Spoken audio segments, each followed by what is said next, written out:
லங்காஸ்ரீ நேர்களுக்கு வணக்கம். Lankasri news inside Tamil நிகழ்ச்சியினூடாக இன்றும் நான் உங்களை சந்திக்கின்றேன்.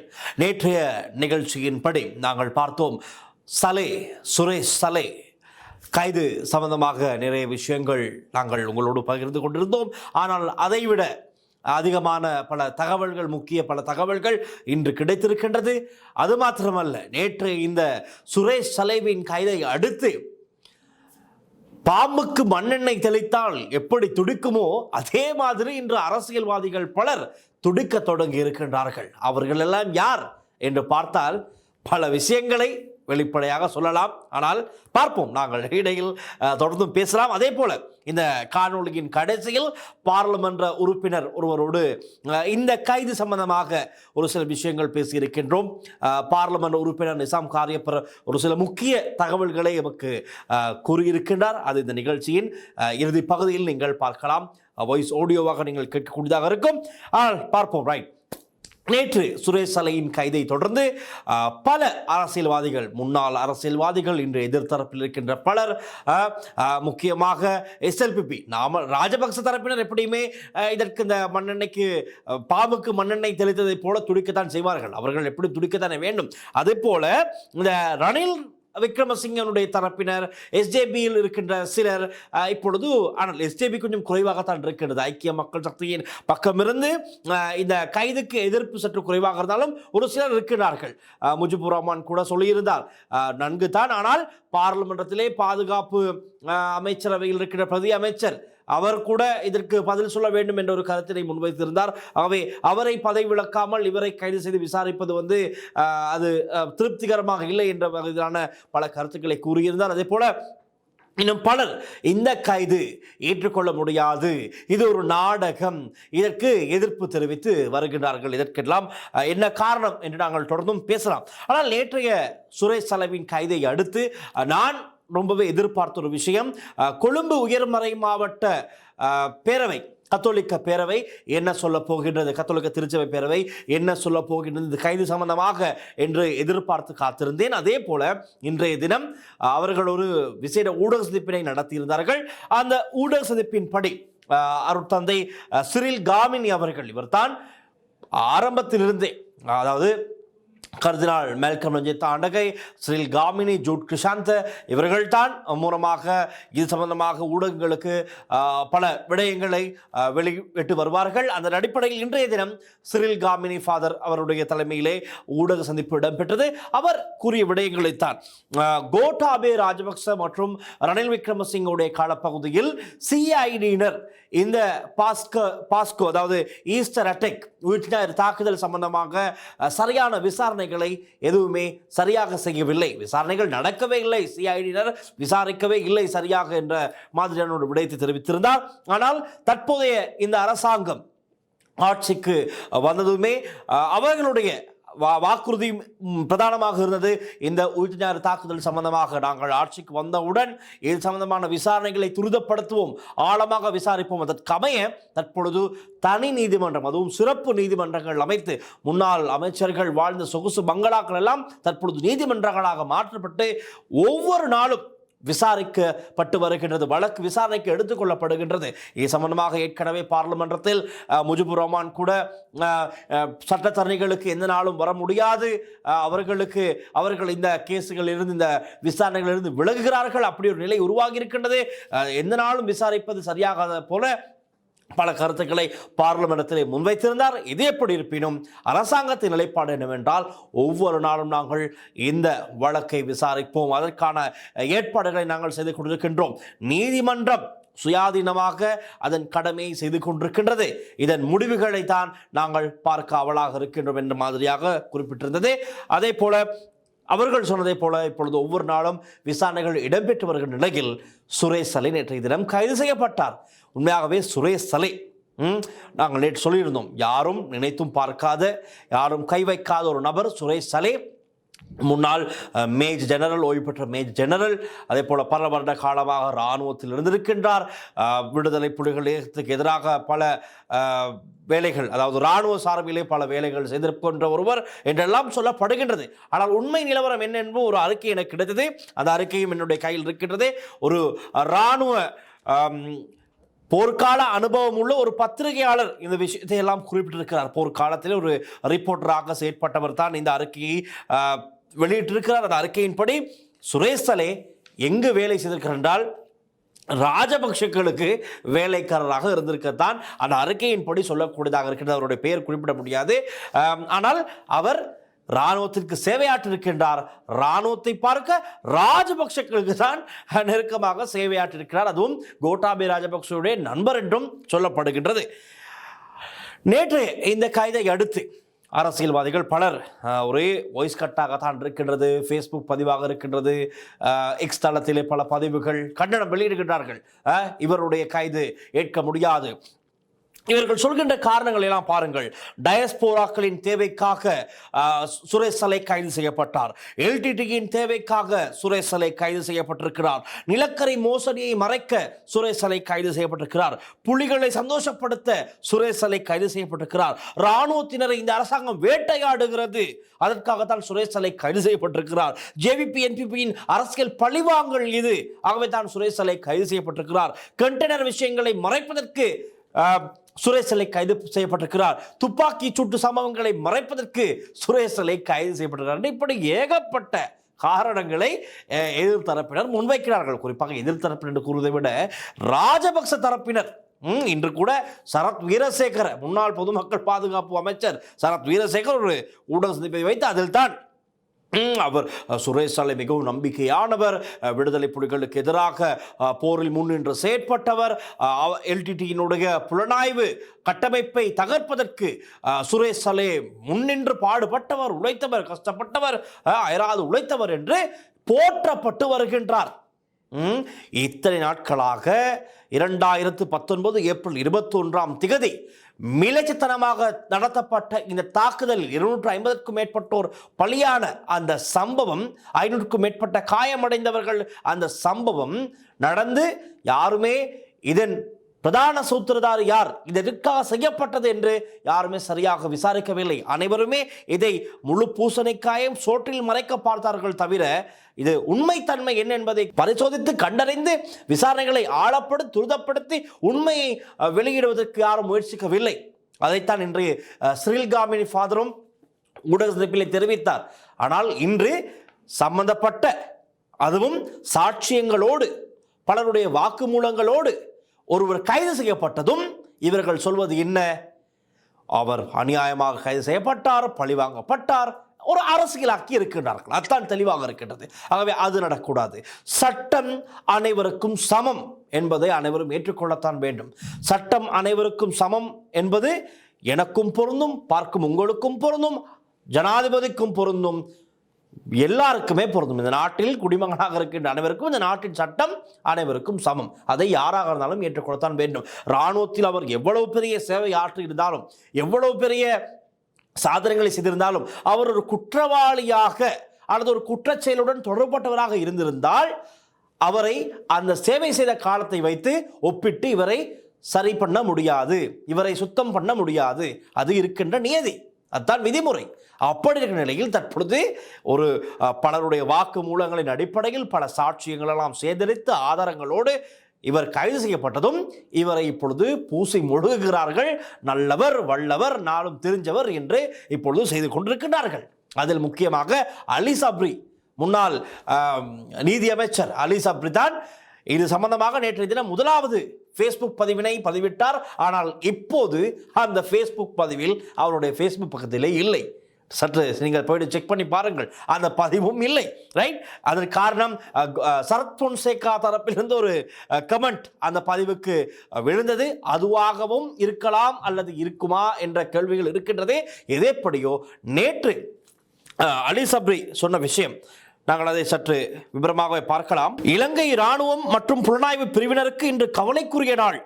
எல்டிடி அமைப்பின் புலனாய்வு வலையமைப்பை சிதைப்பதிலும் தமிழ்ச்செல்வன் உள்ளிட்ட முக்கிய தலைவர்களை இலக்கு வைத்த புலனாய்வு நடவடிக்கைகளிலும் கேபி என்பவரை கைது செய்வதற்கான முயற்சிகளிலும் முக்கிய பங்காற்றிய மேஜர் ஜெனரல் சுரேஷ் சலே அவர்களின் கைது நமது தேசிய உரையாடல் செல்லும் திசை குறித்து பல சந்தேகங்களை எழுப்புகிறது. தேசிய பாதுகாப்பு நிறுவனங்கள் அரசியல் போட்டிகளின் பலிக்கடாக்களாக மாற்றக்கூடாது. ஒரு காலத்தில் நாட்டை காத்த அதிகாரிகளின் நட்பெயரை கெடுப்பது தற்காலிக அரசியல் லாபத்தை தரலாம், ஆனால் அது ஆயுத படைகளின் மன உறுதியை குலைப்பதுடன் நாட்டை பாதுகாக்கும் பொறுப்பில் உள்ளவர்களுக்கு ஒரு தவறான செய்தியையும் வழங்குவதாக தெரிவித்தார். ரைட், அப்படித்தான் சொல்லியிருக்கார். அது சம்பந்தமாக நாங்கள் இதை பார்த்து கொண்டு போகும்போது நிறைய விஷயம் சொல்கிறேன். ரைட், சிரில் காமினி ஃபாதர் வேறு என்ன சொன்னார் என்று பார்த்தால், முட்டுக்கட்சி தவிர்த்து முட்டுக்கட்சி இருக்கின்றதா இல்லையா, அவர்களுடைய தேர்தல் விஞ்ஞாபனம், தேர்தல் வாக்குறுதி கொடுப்பார்கள் தானே. நல்லாட்சி அரசாங்கம், அதாவது இந்த ஈஸ்டர் அட்டாக் நடந்தவுடனே மைத்ரி ரணில் அரசாங்கத்தின் மீது இருந்த மக்கள் நம்பிக்கை இல்லாமல் போகின்றது. தேசிய பாதுகாப்புக்கு அச்சுறுத்தல் என்று விடைத்து வைத்து கோட்டாபய ராஜபக்ச தேர்தல் களத்தில் குதிக்கிறார். அவருடைய சகோதரர் மஹிந்த ராஜபக்ச இருவரும் அரசாங்கத்தை ஆட்சி அமைக்க, ஆட்சி அதிகாரத்தை பெறுவதற்கு அவர்கள் இலகுவாக வழி வெட்டப்பட்டு விட்டது. ஏதோ ஒரு முறையில் வழி வெட்டப்பட்டு விட்டது. ரைட், அது சம்பந்தமாகத்தான் தற்பொழுது விசாரணைகள் இடம்பெறுகிறது. அது பார்க்கலாம், விசாரணைகளின் முடிவில் அது உண்மையா இல்லையா என்பதை தெரிந்து கொள்ளக்கூடியதாக இருக்கும். இப்பொழுது சலையின் கைதையும் வைத்து அவர்கள் ஆட்சி அமைக்கின்றார்கள். ஆட்சி அமைத்தும் கூட, ஆட்சி அமைப்பதற்கு முன்பதாக தேர்தல் விஞ்ஞாபனம், ஒரு தேர்தல் வாக்குறுதி இருக்கும் தானே, அதில் சரியாக இருந்தா இல்லை. ஆனால் அவர்கள் சொன்னது தேசிய பாதுகாப்பு உறுதிப்படுத்தப்படும் என்ற ஒரு விடயத்தினை அவர்கள் உள்ளடக்கியிருந்தார்கள் அவர்களுடைய தேர்தல் விஞ்ஞாபனத்தில். ஆனால் ஏனைய கட்சிகள், எதிர்கட்சியில் இருந்த சஜித் பிரேமதாசவினுடைய கட்சி எஸ்ஜேபியாக இருக்கலாம், யூஎன்பியாக இருக்கலாம், அதே போல எஸ்எல்பிபி இல்லை எஸ்எல்எஃப்பி ஸ்ரீலங்கா சுதந்திர கட்சியாக இருக்கலாம், அனைவருமே என்ன மைத்ரிபால சிறிசேன அந்த கட்சி தானே. ஆகவே இவர்கள் எல்லாம் சொன்னது, எங்களுடைய ஆட்சி, எங்களுக்கு மீண்டும் மக்கள் அதிகாரத்தை கொடுத்தால் நாங்கள் நிச்சயமாக என்பிபி ஜேவிபி கூட சொல்லியிருந்தார்கள், எங்களுக்கு மக்கள் ஆட்சி அதிகாரத்தை வழங்கினால் நாங்கள் இது சம்பந்தமான முழுமையான விசாரணைகளை செய்து இதன் உண்மை சூத்திரதாரி யார், பிரதான சூத்திரதாரி யார் என்பதை நாங்கள் நிச்சயமாக வெளியுலகிற்கு சொல்லுவோம் என்று குறிப்பிட்டிருந்தார்கள். ஆனால் சொன்னதை போல யாருமே சரியாக, இப்போ ஆட்சி கோட்டாபய ராஜபக்ச தரப்பினருக்கு தானே கிடைத்தது, அவர்களும் சரியாக இதை விசாரிக்கவில்லை. மாறாக விசாரணை செய்த அதிகாரிகளை எல்லாம் இடமாற்றம் செய்து தான் அவர்கள் செய்த ஒரே வேலை. அதே போல சானி அபேசேகரவை பழி வாங்கியது தான் இவர்கள் செய்த ஒரு வேலையாக சொல்லக்கூடியதாக இருக்கும். அதேபடியோ 2 வருடத்திலே மக்கள் ரிட்டர்ன் கொடுத்தார்கள். அறகலைய போராட்டம் வந்து கோட்டாபய ராஜபக்சவை நாட்டை விட்டு ஓடும் அளவுக்கு மக்கள் செய்து விட்டார்கள். அவர் சுயாதீனமாக வீதிக்கிறங்கி நடந்த ஒரு விஷயம் அது. அதன் பிறகு ரணில் விக்ரமசிங்கவுடைய அரசாங்கம் வருகிறது. அவர்களுடைய அரசாங்கத்திலும் சரியாக சிஐடியினர் விசாரணை நடத்தவில்லை என்று தான் சிரில் காமினி ஃபாதர் குறிப்பிட்டிருக்கின்றார். அதே போல இப்போ நிறைய பேர் சொல்றாங்க தானே, எதிர்த்தரப்பிலிருந்து சொல்கிறார்கள். அதற்கு ஃபாதர் சிரில் காமினி குறிப்பிடுகிறார், இப்பொழுது நீங்கள் யாருமே சொன்னதை செய்யவில்லை. இந்த அரசாங்கம் ஆட்சிக்கு வந்து இந்த விஷயங்களை துரிதமாக விசாரிக்கின்றது. ஆகவே அதற்கு நீங்கள் ஒத்துழைப்பு வழங்க வேண்டுமே தவிர இதை விமர்சிப்பதில் எந்த பயனும் இல்லை, அது நல்ல விஷயம் அல்ல என்று சிரில் காமினி தந்தை தெரிவித்திருக்கிறார். அதே போல சோசியல் மீடியாவில் இந்த கைதுக்கு எதிர்ப்பை தெரிவிப்பது சிறந்ததல்ல. குறிப்பாக சுரேஷ் சலே ஒரு இராணுவ அதிகாரி, புலனாய்வு அதிகாரி, யுத்தத்தை முடிக்க உதவியவர், தமிழ் செல்வனை அழிக்க முயன்றவர், எல்டிடி இயக்கத்தின் புலனாய்வு பிரிவை தகர்க்க வேலை செய்தவர், அப்படியெல்லாம் அடையாளப்படுத்தி தற்பொழுது அவர் நல்லவர் என்று முழு உலகத்திற்கும் காட்ட முயற்சிப்பது சிறந்தது அல்ல. ஒன்றை புரிந்து கொள்ள வேண்டும், இதை எதிர்த்தரப்பில் இந்த கூச்சலில் குழப்பம் செய்து கொண்டிருக்கிறார்கள் தான். இப்பொழுது இந்த எதிர்ப்பையும் ஒரு அரசியலாக்கி விட்டார்கள். அவை இவர்கள் புரிந்து கொள்ள வேண்டிய விஷயம், இவர்கள் ஏதோ ஒரு உணர்ச்சி வசப்பட்டு கத்தி குழப்பம் போட்டுக்கொண்டிருக்கிறார்கள். இருப்பினும் அவர்கள் தெரிய வேண்டும், இவர் குற்றவாளியாக இல்லை, ஒரு சந்தேக நபராகத்தான் தற்பொழுது கைதாகி இருக்கின்றார்.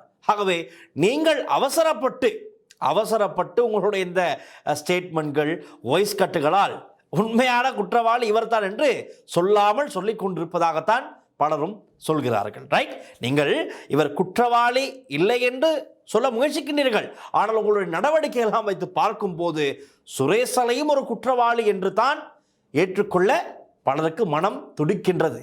ஆகவே கண்ட்ரோலாக செயற்படுங்கள் என்று தான் சொல்லிக்கொள்ள வேண்டும். அப்படி இருக்கிற நிலையில் தொடர்ந்தும் ஊடக சந்திப்பில் இன்றைய நடந்த கத்தோலிக்க திருச்சபையில் நடந்த ஊடக சந்திப்பின்படி எங்களுக்கு தெரியும், சிரில் காமினி ஃபாதர் சொன்ன விஷயம் எங்களுக்கு தெரியும், ஈஸ்டர் அட்டாக் விசாரணைகளின் இறுதி கட்டங்கள் நெருங்குவதாக எங்களுக்கு ஒரு சமீட்சை தெரிகிறது. அதனால் தான் பலர் குழம்பி போயுள்ளார்கள். இதன் இறுதி முடிவுகள் ஒரு தரப்புக்கு எதிரானதாக மாறிவிடுமோ என்ற கடும் பயம் பலருக்கு இப்பொழுது வந்திருக்கின்றது. அந்த பயத்தின் காரணமாகத்தான் இன்று பலர் குழம்புகிறார்கள் என்று எமக்கு தோன்றுகின்றது என்று கத்தோலிக்க திருச்சபை உயர்மறை மாவட்டம், கொழும்பு உயர்மறை மாவட்ட பொறுப்பாக இருக்கின்ற அருட்தந்தை சிறில் காமினி அவர்கள் தெரிவித்தார். ரைட், அவர் சொன்னதிலும் ஒரு உண்மை இருக்கின்றது. இந்த பயத்திலே, ஒரு அச்சத்திலே, ஐயோயோ உண்மைகள் வெளிவரப் போகின்றதே, சுரேசரை உள்ளே சென்று அனைத்தையும் கக்கி விடுவாரோ என்ற ஒரு சந்தேகம், கேள்வி பலருக்கு இருப்பதன் காரணமாகத்தான் இப்பொழுது பலரும் அஞ்சத் தொடங்கி இருக்கின்றார்கள். அதே போல இன்னொரு விஷயம் அருட்தந்தை சிறில் காமினி தெளிவுபடுத்தி இருந்தார். சஹரான் குழு வளர்ச்சியடைய விட்டு அவர்களை பற்றி எல்லாம் தெரிந்தும் அமைதியாக இருந்தவர்கள், ஈஸ்டர் அட்டாக்கு முன்பு சஹரான் குழுவின் நடவடிக்கைகள் பற்றி தெரிந்தும் அவற்றை விமர்சிக்காமல் அந்த விசாரணைகளை வேறு திசையில் திருப்பியவர்கள். அதாவது இந்த விசாரணைகள் ஒரு காலகட்டத்திலே LTTE பக்கம் திருப்புவதற்கு முயற்சி நடைபெற்றது. உங்களுக்கு தெரியும், வவுனத்தீவு, நேற்றைய தினம் அதை விவரமாக சொல்லியிருந்தேன். ஒரு செக் பாயிண்டில் போலீஸ் அதிகாரிகளை கொலை செய்து அவருடைய ஆயுதங்களை கடந்து சென்று அங்கு ஒரு ஜாக்கெட்டை சென்று ஒரு இராணுவ, அதாவது முன்னாள் போராளிகளுடைய வீட்டிற்கு முன்பாக போட்ட சம்பவம் பெரும் சர்ச்சையை ஏற்படுத்தியது. அது LTTE தான் செய்திருக்கின்றார்கள் என்ற ஒரு மாயையை உருவாக்க முயற்சித்தார்கள். அதன் பின்னணியில் சுரேஷ் சாலை பிரதானமாக செயற்பட்டுள்ளார். அது பல அறிக்கைகளில் குறிப்பிடப்பட்டிருக்கின்ற ஒரு விஷயமாகவே அதை பயப்படாமல் நாங்கள் சொல்லலாம். ஆனால் அதை தொடர்ந்து ஃபாதர் சொல்கிறார், அதே போல தாக்குதல் நடந்த அன்று இடம்பெற்ற விசாரணைகளில் மறைக்கப்பட்ட விஷயங்கள், பின்னர் விசாரணை திசை திருப்பப்பட்ட விஷயங்கள் என அனைத்தையும் விசாரணைகளின் மூலம் கண்டுபிடித்த பின்னர் எமக்கு முடியும் இதற்கு பின்னணியில் எந்த அரசியல்வாதிகள் இருந்தார்கள் என்பதை தெரிந்து கொள்ள முடியும். தப்புல டி லிவேரா அவருடைய அறிக்கையின்படி, தப்புல டி லிவேராவுடைய அறிக்கை, அதே போல இமாம் அறிக்கை என்று ஒன்று இருக்கின்றது, இவருடைய அறிக்கையின்படி, தப்புல டி லிவேராவின் அறிக்கையின்படி அப்படி ஒரு அரசியல் தலையீடு இந்த உயிர்த்த ஞாயிறு தாக்குதலுக்கு பின்னணியில் உள்ளது. இந்த அறிக்கையின்படி, அவருடைய விசாரணை அமைப்பு, அந்த அறிக்கையின்படி, விசாரணை அறிக்கையின்படி அரசியல் ரீதியான ஒரு தலையீடு, அரசியல் தலையீடு இந்த தாக்குதலில் இருப்பதாக சொல்லப்பட்டிருக்கிறது. அதனால் தான் தற்பொழுது இந்த விசாரணைகள் தொடர்ந்தும் முன்னெடுக்கப்பட்டு வருவதாக அருட்தந்தை சிறில் காமினி தெரிவித்திருந்தார். இந்த விசாரணைகள் சுயாதீனமாக ஆழமானதாக நடைபெற வேண்டும். தமக்கு அரசியல் அதிகாரத்தை பெற்றுக் கொள்வதற்காக, இதுதான் பாயிண்டா, இங்கே தான் விஷயம் இருக்கிறது. அருட்தந்தை சொல்கிறார், சொல்லாமல் சொல்கிறார் ஒரு விஷயத்தை பாருங்கள். தமக்கு அரசியல் அதிகாரத்தை பெற்றுக் கொள்வதற்காக மக்களை கொன்ற நபர்கள் இன்றும் சுதந்திரமாக திரிவார்களாயின் அது மிகவும் ஆபத்தானது, நாட்டுக்கும் ஆபத்து. இந்த நாட்டை பாதுகாக்க, அபிவிருத்தி அடைய செய்ய வேண்டும் என்றால் அவ்வாறானவர்கள் கைது செய்யப்பட வேண்டும், கட்டாயம் கைது செய்யப்பட வேண்டும் என்று அருட்தந்தை சிறில் காமினி இன்றைய ஊடக சந்திப்பிலே தெரிவித்திருந்தார். ஆகவே அவர் பேசின விஷயம் இன்று அவர் பார்க்கும்போது தெரிகிறது, ஒரு திருப்தி இருக்கிறது அவர்களுடைய அந்த முகங்களில், ஒரு திருப்தி. அதாவது சிறில் காமினி அவர்கள் இதற்கு முன்பதாகவே சுரேஷ் சலே அவருக்கு எதிராக குற்றச்சாட்டு முன்வைத்து வழக்கு தொடர்ந்தார். ஆனால் அதற்கு எதிராக சுரேஷ் சாலை நீதிமன்றத்துக்கு சென்றார்கள். எந்திரவாசி, இது நட்பெயர், என்னுடைய பெயருக்கு நட்பெயர் விளைவிக்கிறார்கள், இவருக்கு எதிராக நடவடிக்கை எடுங்கள் என்று சுரேஷ் சாலை நீதிமன்றத்துக்கு சென்றார். சிறில் காமினிக்கு எதிராக, ஃபாதருக்கு எதிராக. அப்படியெல்லாம் கதைகள் இருக்கின்றது. ரைட், இப்போ ஃபாதர் சொன்னார் தானே, எதிர்த்தரப்புல பலர் குழப்பம் விளைவிக்கிறார்கள், இவர்களுக்கு பயம் என்றொன்று வந்து விட்டதா, எங்கே உண்மைகள் வெளிவந்து விடுமோ என்ற ஒரு பயம் இருக்கிறதா? அப்படி என்றால் நேற்றிலிருந்து இந்த எதிர்ப்பினை வெளியிடுபவர்கள், சுரேஷ் சலையினுடைய கைதை எதிர்ப்பவர்கள் யார் என்று ஒரு மேலோட்டமாக பார்க்கலாம். அலி சப்ரி, உதய கம்மன் பில சொல்லவே தேவையில்லை. நேற்று ரணில் விக்ரமசிங்கவை சந்தித்து விட்டு வந்து வெளியே வந்து சொன்ன விஷயம், டயஸ்போராக்களுடைய தேவைக்கு நான் அந்த முதலில் ஒரு சில காரணங்கள் குறிப்பிட்டேன், அதில் ஒரு சில காரணங்களை உதய கம்மன் பிலவும் தெரிவித்திருந்தார். பிரிவினைவாதிகளின் தேவைக்கு தான் இந்த அரசாங்கம் சுரேஷ் சலைவை கைது செய்தது அப்படி என்று சொன்னார். உதய கம்மன் பில பல தடவை பிள்ளையானை சந்திக்க CIDக்கு சென்று வந்தார். ரணில் விக்ரமசிங்க பிள்ளையானூடாக, உதய கம்மன் பில ஊடாக பிள்ளையானிடம் கதைக்க முற்பட்ட நாட்களும் இருக்கின்றது.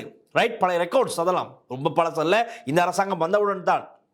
ஆகவே அடிக்கடி நீங்கள் CID சென்று பிள்ளையானை சந்தித்து வர என்ன காரணம் என்று கேட்டபோது, நான் பிள்ளையானுடைய சட்டத்தரணி, ஒரு சட்டத்தரணியாக சென்றேன். எத்தனையோ கேஸ்கள் இதற்கு இருக்கிறது, ஆனால் இவருக்கு பிள்ளையானை சந்திக்க வேண்டும், அதுவும் ரணில் விக்ரமசிங்க மூலமாகத்தான் உதய கம்மன் பிள்ளையான சட்டத்தரணியாக அனுப்பப்பட்டார். அப்படியும் இருக்கின்றது. ரைட், எங்கோ லிங்க் கொண்டு இருக்கின்றது, எல்லாம் வெளியே வரும் இனி வரும் நாட்களில். ரைட், சரத் வீரசேகர, நான் அதை பற்றி சொல்வதற்கு புதிதாக ஒன்றும் இல்லை, அவருடைய வேலை அது.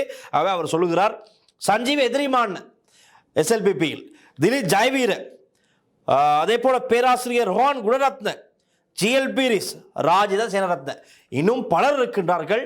இது மேலோட்டமாக இன்றைய தினம் அதிகமாக இருந்த வாய்ஸ் கட்டுகள், இவர்களுடைய வாய்ஸ் கட்டுகள் எங்களுக்கு அதிகமாக செய்திகளில் காணக்கூடியதாக இருந்தது. இவர்கள் எல்லோரும் ஒரு இராணுவ வீரரை கைது செய்து விட்டதே, ஒரு புலனாய்வு பிரிவின் பிரதானியை கைது செய்து விட்டதே என்று கவலைப்படுகிறார்கள். அதாவது ஒட்டுமொத்த இராணுவ பிரிவுக்கும் கவலைக்குரிய நாளாம் நேற்றைய தினம் மாலி சப்ரி குறிப்பிட்டது. நான் அந்த பதிவு காணும்.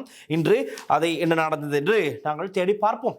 அடுத்ததாக இன்னும் ஒரு விஷயம், ஜனாதிபதி ஆணைக்குழு, விசாரணை ஆணைக்குழு ஒன்று அமைக்கப்பட்டது தானே. இந்த ஈஸ்டர் அட்டாக் சம்பந்தமாக விசாரணை ஆணைக்குழு அமைக்கப்பட்டது. ரணில் விக்ரமசிங்கவும் அந்த விசாரணை ஆணைக்குழுவுக்கு அழைக்கப்பட்டு சுரேஷ் சலை சம்பந்தமாக உங்களுக்கு தெரியும் என்று கேட்டிருக்கிறார்கள் விசாரணையில் ஈடுபட்டவர்கள். அதே போல சுரேஷ் சலைவிடமும் ரணில் விக்ரமசிங்க சம்பந்தமாக கேள்வி கேட்டிருக்கிறார்கள். இருவரும் ஒரு விதமான பதிலை கூறியிருக்கிறார்கள். சுரேஷ் சலை ரணில் விக்ரமசிங்க பற்றி கேட்டதும் சுரேஷ் சலை குறிப்பிட்டிருக்கிறார், 2016 ஆண்டு வரை ரணில் விக்ரமசிங்கவிடம் நான் ISIS அமைப்பு சம்பந்தமாக தெரிவித்திருக்கிறேன், ஆனால் அவர் அதை பற்றி பெரிதாக கண்டு கொள்ளவில்லை என்ற ஒரு விஷயத்தினை குறிப்பிட்டிருக்கிறார். இன்னும் பல விஷயங்கள் இருக்கிறது, ஆனால் அவர் அந்த மெயின் பாயிண்டை நான் ஹைலைட் பண்ணுகிறேன். அதுபோல ரணில் விக்ரமசிங்க முன்னாள் ஜனாதிபதியிடம் கேட்டபோது சுரேஷ் சலையை பற்றி தெரியுமா என்று கேட்டபோது ஆம் தெரியும், ஆனால் அன்றைய தினம் ஊடகவியலாளர்கள் அதற்கு இல்லை, ஊடகவியலாளர்கள் வெளியே அனுப்பிவிட்டு தான் இந்த விஷயங்கள் அங்கு பேசப்பட்டதாக சொல்லப்படுகின்றது.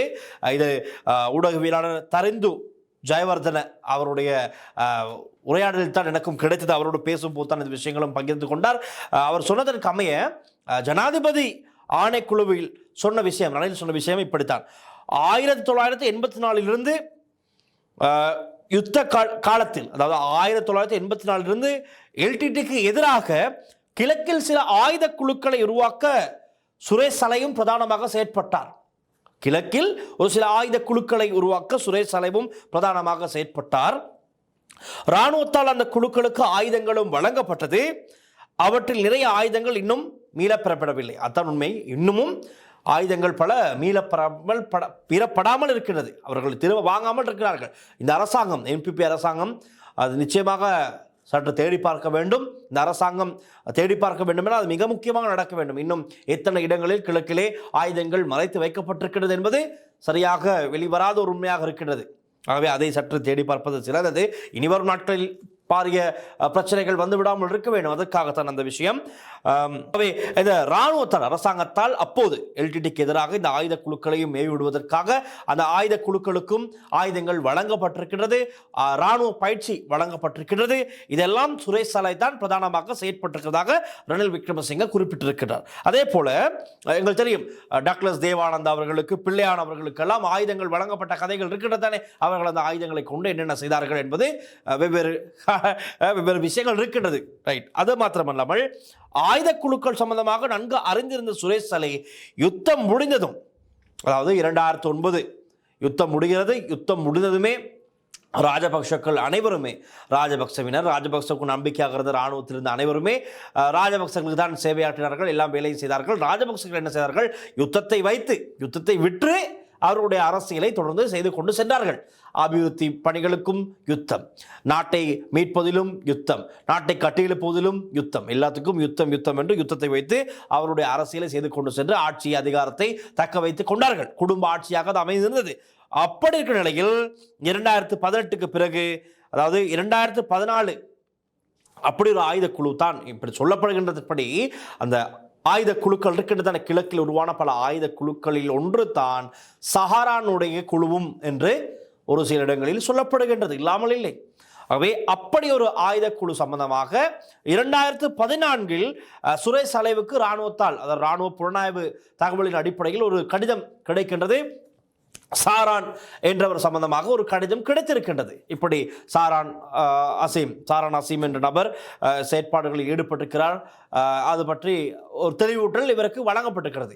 இது சம்பந்தமாக விசாரணை கமிஷனில், இந்த ஈஸ்டர் அட்டாக் விசாரணை கமிஷனில் கேட்டபோது இவர் குறிப்பிட்டிருக்கிறார், எனக்கு தெரியாது சாரான் அசீம் யார் என்று தெரியாது என்று அவர் முயற்சித்திருக்கிறார். இல்லை என்று சொல்வதற்கு, ஆனால் விசாரணைகளின் அடிப்படையில் சற்று ஆழமாக கடிதத்தையும் காண்பித்து, இதோ உங்களுக்கு தான் இந்த கடிதம் வந்திருக்கின்றது, ஆனால் வந்திருக்கும், எனக்கு சரியான ஞாபகம் இல்லை, வந்திருக்கும், ஆனால் அந்த காலகட்டத்தில் சாரானா சிங் இப்படி இருக்கவில்லை, அதற்கு பிறகு ஏதோ மாற்றங்கள் வந்திருக்கும் அவருக்குள், அப்படி என்று சமாளித்திருக்கின்றார் என்பதும் ஒரு விஷயம் இருக்கின்றது.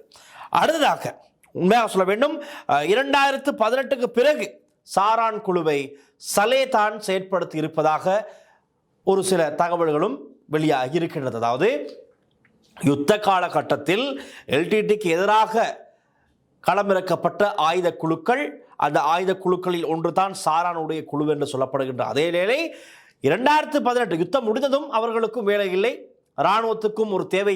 சுரேசலை நேற்றைய தினம் பார்த்தோம், ராஜபக்சக்களை ஆட்சி அதிகாரத்தில் அமர்த்துவதற்கு இவர்களுக்கு ஒரு சில குழுக்கள் தேவைப்படுகிறது. அதற்காகத்தான் அன்று யுத்த காலத்தில் அந்த ரகசியமாக செயற்பட்ட அந்த குழுக்களை பயன்படுத்தி கொண்டிருக்கிறார் சுரேஷ் சலே என்றும் சொல்லப்படுகின்றது. அதன் அடிப்படையில் தான் சாரானை சந்திக்கின்றார்கள். அதுவும் பிள்ளையான் அதற்கு உதவியாக இருக்கின்றார். அசாத் மௌலானின் கருத்துப்படி சேனல் 4 நேர்காணலுக்கு அசாத் மௌலானா சொன்ன விடயத்தின்படி பிள்ளையான் மூலமாக சாரானுடைய குழுவினரை அசாத் மௌலானா சுரேஷ் சலேவுடன் சந்திக்க ஒரு மீட்டிங் அரேஞ்ச் செய்கிறார். அதன் பிறகு என்ன நடந்ததுன்னா நாங்கள் நேற்றைய தினம் பார்த்தோம். ஆகவே இப்படித்தான் இந்த கட்டமைப்பு உருவாகி இருக்க வேண்டும் என்றும் ஒரு சந்தேகங்கள் எழுந்திருக்கிறது. 2009 தொடக்கம் 2012 வரை பாதுகாப்பு அமைச்சின் கீழ் சுரேஷ் சலே செயற்பட்டிருக்கிறார். 2012 தொடக்கம் 2016 வரை இராணுவ புலனாய்வு பிரிவின் பணிப்பாளராக செயற்பட்டிருக்கிறார். 2014 சாரான் தொடர்பிலே சலேவுக்கு இராணுவ புலனாய்விடமிருந்து கடிதம் வந்திருக்கின்றது. அதன் பிறகு வெவ்வேறு செயற்பாடுகளில் ஈடுபட்ட பின்னர் மாவனல்ல சம்பவம், தர்கா சம்பவம், இப்படி பல விஷயங்களுக்கு இந்த குழுக்களிலிருந்தும் பலர் களமிறக்கப்பட்டதாக சந்தேகங்கள் இருக்கின்றது. அதன் பிறகுதான் ஈஸ்டர் அட்டாக்கு முன்பதாகவே 2019 ஏப்ரல் 21ஆம் தேதி அதற்கு முன்பதாக அன்று தான் தாக்குதல் நடக்கின்றது. அதற்கு முன்பதாக இருந்தே சாரான் குரூப்புக்கு சுரேஷ் சலே ஏதோ விதத்தில் உதவி இருக்கலாம் என்ற சந்தேகங்கள் எழுந்திருக்கின்றது. இதை பல பேர் இப்பொழுது பல விஷயங்களை வெளிப்படுத்தி அம்பலப்படுத்தி வருகின்றார்கள். அதன் அடிப்படையில் தான் நாங்கள் இந்த தரவுகளை எடுத்து எங்களுடைய லங்காஸ்ட்ரி நியூஸ் இன்சைட் பார்வையாளர்களுக்கு நாங்கள் இன்று வழங்கினோம். அதே போல நான் ஆரம்பத்தில் கூறினேன், போர்க்கால அனுபவம் உள்ள ஒரு பத்திரிகையாளர் என்ற ஒரு விஷயத்தை வெளியிட்டார். அதையும் சொல்லி நான் முடிக்கின்ற நிகழ்ச்சி, சுரேஷ் சலே ஒரு திறமையான தொழிலாளி தான், ஆனால் அவர் ராஜபக்சக்களுக்கு சிறப்பான தொழிலாளியை தவிர இராணுவத்துக்கு எந்த விதத்திலும் சிறப்பானவராக செயற்படவில்லை. காரணம் அலி சப்ரி சொல்லியிருக்கிறார், இவர் தான் சிறப்பாக செயற்பட்டார் என்று. ஆனால் சரத் பொன்சேகா 2023 அல்லது 23ஆம் வருடம் 2023 பார்லிமெண்டத்தில் சொல்கிறார், சரத் பொன்சேகா சொல்கிறார், நான் எல்லாம் சுரேஷ் சலேவின் பக்கத்தில் கூட வைத்துக் கொள்ளவில்லை, அவரெல்லாம் வெளியே தான் வைத்து விட்டு தான் நாங்கள் உள்ளே பேசுவோம். அவ்வளவுக்கு சுரேஷ் சலே ஒரு தேவையற்ற மனிதன் அப்படி என்று தான் அவர்கள் கணக்கில் வைத்திருந்திருக்கிறார்கள். அலி சப்ரி சொன்னதை போல சுரேஷ் சலே ஒன்றும் அவ்வளவு பிரதானமானவர் இல்லை. அவர் ராஜபக்சக்களுக்கு வெவ்வேறு விஷயங்களில் உதவி செய்திருக்கிறார், ஒத்துழைப்பு செய்திருக்கிறார். ஆனால் இராணுவத்திற்கு அவரால் எந்த விதமான பெரிய பயன்களும் இருக்கவில்லை என்று குறிப்பிட்டிருக்கிறார்கள். அது அவர்களுடைய விஷயம், அது சம்பந்தமாக நாங்கள் தேடி பார்க்கவும் வேண்டும். ரைட், அதுதான் இப்பொழுது விசாரணைகள் இடம்பெறுகின்றது. சுரேஷ் சலே என்ற ஒரு நபர் கைதாகி இருக்கிறார். ஆனால் நாய்வாளை நிமிர்த்த முடியாது, அதுவும் சொல்ல வேண்டும். நாய்வாள் ரொம்ப டைட்டாக தான் இருக்கும். சுரேஷ் சலேயும் அப்படியான ஒருவர் தான். காரணம், ராஜபக்சக்களுக்கு நெருக்கமாக இருந்தவர், ராஜபக்சக்களுக்கு நம்பிக்கையாக இருந்தவர், அதுவும் புலனாய்வு பிரிவின் பிரதானியாக இருந்த ஒருவர். எல்லாருமே தெரிந்திருக்கும், பல நுட்பங்களை கற்றறிந்த ஒரு நபராக கூட இருந்திருக்கலாம். ஆனால் அவர் செய்திருந்தால், ஒரு வேலை செய்திருந்தால், அது சம்பந்தமான உண்மைகளை மறைப்பது, சாட்சியங்களை இல்லாமலாக்குவது அந்த சுரேஷ் சலேவுக்கு அவ்வளோ பெரிய கஷ்டமான காரியமாக இருந்திருக்காது. நீண்ட நாட்கள் ஆகிவிட்டது, 7 வருடங்கள் நிறைவடைய போகின்றது. ஆட்சி அதிகாரமும் ராஜபக்சர்களுடைய கையில் இருந்தது. இவருக்கும் முக்கிய பதவிகள் வழங்கப்பட்டது. கோட்டாபே வந்தவுடனே சுரேஷ் சலேவுக்கு முக்கிய பதவி, இராணுவ புலனாய்வு பிரிவின் பிரதானி, அப்படியெல்லாம் இருந்திருக்கின்றதாகவே இது கொஞ்சம் இந்த விசாரணை குழுக்களுக்கு கொஞ்சம் கஷ்டமான கடினமான வேலைத்தான். அதையும் தாண்டி சுரேஷ் சலேவின் வாயில் உண்மைகளை எடுத்து விட்டால் இதுதான் பெஸ்டான விசாரணை பிரிவாக இருக்கும். பார்க்கலாம் என்ன நடக்கும் என்று. சந்தேக நபராக கைது பண்ணப்பட்டிருக்கிறார். குற்றவாளியாக எப்பொழுது நிரூபிக்கப்படுவாரா இல்லையா என்பதுதான் கேள்வி. நிறைய விஷயங்கள் இருக்கிறது, நேரத்தை நாங்கள் சுருக்கமாக செய்ய வேண்டும் என்பதால் நான் மீண்டும் நாளைய தினமும் இது பற்றி நிறைய பேசலாம். ஆனால் அதுக்கு முன்பதாக பார்லிமெண்ட் உறுப்பினர் நிசாம் காரியப்பரோடு தொடர்பு கொண்டு பல விஷயங்கள் நாங்கள் பேசியிருக்கிறோம். நிசாம் காரியப்பர் அவருடைய கருத்தை கேளுங்கள். நாளையும் சந்திக்கலாம். நன்றி, வணக்கம். வணக்கம் வணக்கம். என்னென்னு சொன்னா, இப்போ சுரேஷ் சலே முன்னாள் அரச புலனாய்வு பிரதானி கைதாகி இருக்காரு. இப்போ இந்த ஆமா. விஷயம் இலங்கை அரசியல்ல ஒரு பெரும் பரபரப்பை ஏற்படுத்தி இருக்கு. இந்த கைதை நீங்க எப்படி பாக்குறீங்க? என்ன சொன்னா இதற்கு முதையும் ரவி சரவிரத் அவர் மாமூலக்கரு, அதாவது பிரதான சூத்திரதாரியை நாங்க அடையாளம் படுத்திட்டோம்னு சொன்ன விஷயத்தை நீங்க தான் வெளிப்படுத்திருந்தீங்க முதல்ல. சோ இந்த டைம்ல இப்படி ஒரு விஷயம் நடந்திருக்கு. நீங்க எப்படி பாக்குறீங்க? உங்களுடைய கருத்து என்ன? ஆமா. என்னென்றால் உண்மையிலேயே சுரேஷ் சாலையின் கைது என்பது ஈஸ்டர் ஞாயிறு தாக்குதல் ஒரு தவறாக வழிநடத்தப்பட்டு ஒரு மத மூடவரி பிடிச்ச சிலர் சேர்ந்து தங்களை தாங்களே தற்கொலை செய்து கொண்ட ஒரு சாதாரண சம்பவம் அல்ல. இதற்கு பின்னணியில் அந்த மத மூட நம்பிக்கையை அரசியல் லாபத்துக்காக திட்டமிட்டு பயன்படுத்திய சதித்திட்டம் என்ற ஒரு பகிரங்க உண்மை ஒன்று, பகிரங்க ரகசியம் ஒன்று இருந்தது. இதை சகல அரசாங்கங்களும் மூடி மறைத்து கொண்டு வந்த ஒரு சூழ்நிலையில்தான் இதுக்கு பின்னணியில் வேற ஒரு சதி இருக்கின்ற விடயத்தை நாங்கள் தொடர்ச்சியாக சொல்லிக் கொண்டு வந்தது மாத்திரமல்ல, இதே தற்போதைய டிஃபென்ஸ் செக்ரட்டரி ஓப்பனாகவே ஆமாம் இதுக்கு வேறொரு மகமலக்கர், ஒரு பிக் பாஸ், இதுக்கு ஒரு வேறொரு சூத்திரதார் இருக்கின்றார் என்ற விடயத்தை சொல்லியிருந்ததை நான் சொல்லியிருந்தேன். இன்றைக்கு இந்த பகிரங்க உண்மை உத்தியோகபூர்வமாக அது ஊர்ஜிதப்படுத்தப்பட்டிருக்கின்றது என்றுதான் நான் காணுகின்றேன். ஏனென்றால் இதில் இன்னும் ஒரு விசேட என்னவென்றால் இந்த உண்மையை வெளிப்படுத்தியவுடன் இந்த அரசியல் லாபத்தை பெற்றவர்களும் அதில் பயன்படுத்தியவர்களும் தான் இப்பொழுது ரொம்ப கவலைப்பட்டு கொண்டு ஒன்றுக்கும் மேல் ஒன்று ட்வீட்களும் அதே போன்று சமூக வலைத்தளங்களில் தங்களுடைய கருத்துக்களை சொல்கிறார்கள். ஆகவே நிச்சயமாக இந்த அரசியல் லாபத்தை பெறுவதற்காகத்தான் இந்த சதித்திட்டம் செய்யப்பட்டிருக்கின்றது. அது உண்மையாகவே நான் ஏற்கனவே பாராளுமன்றத்தில் கூறியவாறு இந்த மிலிட்ரி இன்டெலிஜென்ஸ் அல்லது இந்த ஆர்மி இன்டெலிஜென்ஸ் புலனாய்வு தான் இதில் முதன்மையாக பெற்றிருந்தார்கள் என்ற விடயம், அதே ஆர்மி இன்டெலிஜென்ஸில் டிரெக்டராக இருந்தவருடைய கைதியும் அதற்கு பின்பு அவரை SIS புலனாய்வுலையும் தலை டிரெக்டராக கோட்டாபய ராஜபக்ச அவரை பதவியில் வகித்ததையும், இதே போன்று வனாத்தவில்லு அந்த சம்பவத்திலும் ராஜபக்சர்களை மீண்டும் கொண்டுவதற்காக ஆடி நாடகம் அநியாயமாக ஒரு அஜந்தன் என்ற ஒரு தமிழ் இளைஞன் மீது LTT மீண்டும் வருகிறது என்று பொய்யான குற்றச்சாட்டு செய்த விஷயம் எல்லாம் இப்பொழுது ஒன்றுக்கொண்டு சரியாக வந்து கொண்டு போகின்றது. ஆகவே நான் நம்புகின்றேன் இதே இத்துடன் நிற்க முடியாது. என்றால் சரத் பொன்சேகா சொன்னார், அவர் ஏற்கனவே பாராளுமன்றத்தில் சுரேஷ் சாலியை பற்றி சொல்லும் பொழுது அவர் இதை நடுநிலைமையில் செய்த சதிகாரர் என்று சொன்னாரே ஒழிய உண்மையான அதற்கு மேல ஒரு பாஸ் இருக்கிறதை அவர் சுட்டி காட்டினார்.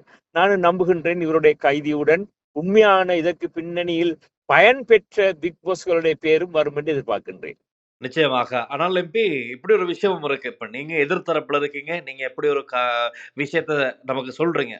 ஆனால் நேற்றைய தினம் இந்த சுரேஷ் தலைவனுடைய கைதை அடுத்து உடனடியாக முதலாவதாக ஒரு Facebook பதிவு காண கிடைத்தது. அது முன்னாள் நீதியமைச்சர் அலி சப்ரியினுடைய ஒரு பதிவு. அதுல சொல்லப்பட்டிருக்கு இது இந்த இந்த கைதுக்கு அவர் கண்டனங்களை வெளியிட்டிருந்தாரு. அப்படின்னா இது ஒரு ராணுவத்தினரை கேவலப்படுத்தும், ராணுவத்தினரை அவமரியாதைக்குட்படுத்தும் ராணுவ வேட்டை என்பதை போல அவருடைய பதிவு அமைந்திருந்தது. அப்ப இதை பத்தி நீங்க நினைக்கிறீங்க? ஆமாம், ஏனென்றால் அவருடைய கற்றறிந்த நண்பர் இருந்தாலும் அவர் யாருடைய சட்டத்தரணி என்று உலகத்துக்கு தெரியும். சுரேஷாலியுடைய அல்லது இந்த இஷ்ட தாக்குதனால் அந்த சதித்திட்டத்தின் பயனாளிகள் யார் என்று முழு உலகத்துக்கும் தெரியும். தாங்கள் பயனாளியா உள்ளவர்கள் இதை உரியவர்களை பிடிபடும் பொழுது அவர்கள் அதை கண்டனம் தெரிவிப்பதற்கு காரணமும் இயற்கையா எல்லாரும் புரிந்து கொள்வார்கள். ஆகவே இதை நான் அப்படித்தான் சொல்ல வேண்டும் அல்ல, அதை கேட்டுக்கொண்டிருப்பவர்களாக புரிந்து கொள்வார்கள். அது இன்னும் ஒன்றுக்கொன்று நான் சொன்ன விடயத்தை இன்னும் ஊர்ஜிதப்படுத்துறதாகத்தான் நான் காணுகின்றேன். ரைட். ஆகவே இதன் பிரதான சூத்திரதாரி ஒருவேளை இவரா அல்லது இவருக்கு மேல இன்னும் பல பேர் இருக்காங்களா அப்படிங்கிறது இப்போ அனைவரும் எதிர்பார்த்து இருக்காங்க. விசாரணை என்ன வெளியே வரப்போகுதுன்னு பார்க்கலாம் என்ன நடக்க போகுது. ஆமாம் ஆமாம். தேங்க்யூ. ஓகே, நன்றி நன்றி.